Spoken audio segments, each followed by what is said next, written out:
Meijrao cái này đẹp hơn chứ, có tên thằng này gì nữa.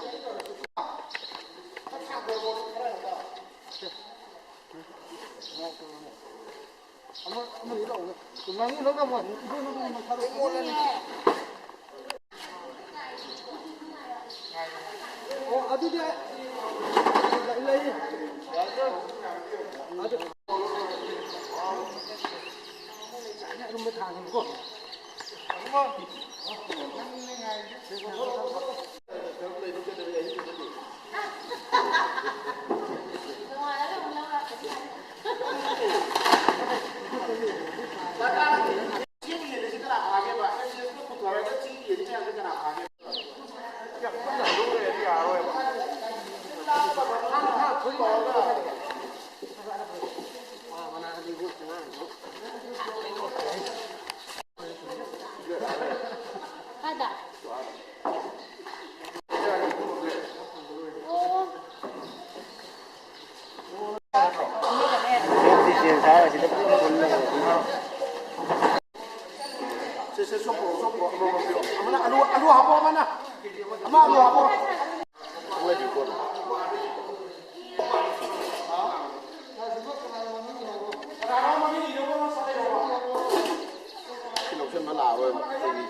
Kasi ako'y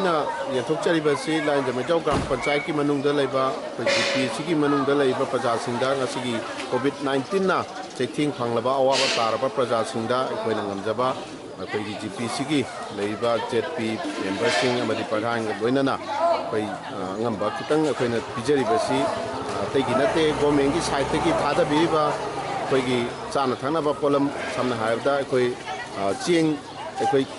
khara akoi sarkarna pibire piribasina akoi praja singji thabak chutpachu yadre mandi kainoda akoi lockdown laigibna maram oiraga akoi thabak subam nompham chu laitabi adegi paisa thokpa akoi kainta laitabanina akoi karai degi laira chagani dukan chu thonglongre adu ngamjaba akoina kitang mateng toksinjaraga sarkan taurisidagi akoina kitang hapkacharaga haitai akoi hinjang na piwena akoina mekhachare maramdi sarkarna piba cheng khrasina akoi hingbadi yadamnina hinjang haiba akoi taibum miyobada chariba chichaksi akoi hinjang haiba mchu yaubnina hinjang ki akoi makhalloina hapkachabani aduna akoi baja singna akoi kitang akoi hangibasina penthok pirakanda akoi khajik tang akoi awabasi khaminnarakana laina asi akoi ngakthokpada saruk yaminnabaga loinana sarkar ki maigeda akoina thamjaningba apil amtangdi karino haiktargadi akoida panchayat ki level da leiba akoi elected singsi da akoi kari toragana